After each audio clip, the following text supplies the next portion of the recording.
Time for an American Family News Update. I'm Bronson Woodruff. The Senate has passed about $9 billion in federal spending cuts requested by President Trump, including deep reductions to public broadcasting and foreign aid. The 51-48 vote came after 2 a.m. today after Democrats sought to remove many of the proposed rescissions during 12 hours of amendment votes. None of the Democratic amendments were adopted.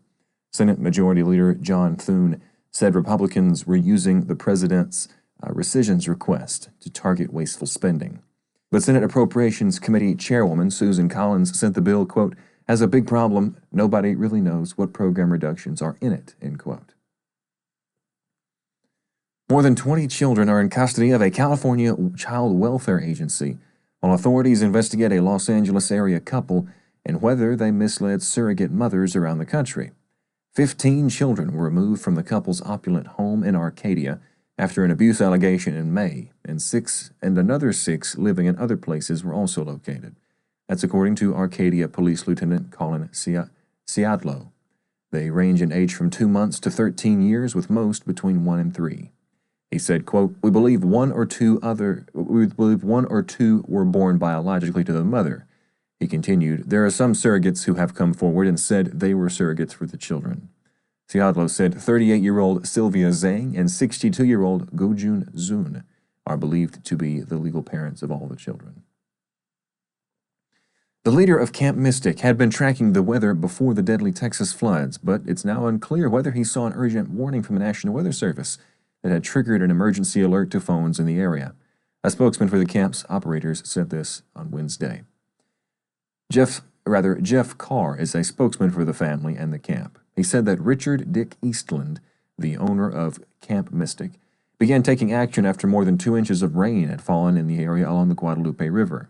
He said Eastland had a home weather station and was monitoring the rain on July 4th.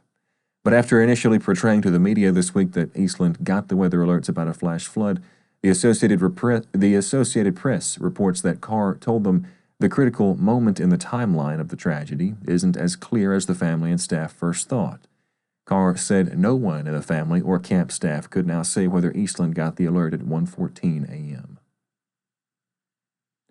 Communities along a 700-mile stretch of Alaska's southern coast ordered residents to higher ground after a powerful offshore earthquake Wednesday, but officials quickly downgraded and then canceled a tsunami warning for the region. There were no reports of significant damage. The Alaska Earthquake Center said the earthquake had a preliminary magnitude of 7.3. It hit at 12:37 p.m. local time south of Sand Point. Sand Point's a community of about 600 people on Popov Island. The center said that there were 40 aftershocks detected within the first 3 hours. A spokesman for Alaska's Emergency Management Division said his team has seen other area earthquakes that have not generated significant tsunami waves. But he said they are treating it seriously, making sure communities are notified so they can activate their evacuation procedures. And that wraps us up for this AFN News Update. Additional info on these stories and more news from a Christian perspective can be found on our website, afn.net. That's afn.net. Thank you for watching American Family News. I'm Bronson Woodruff.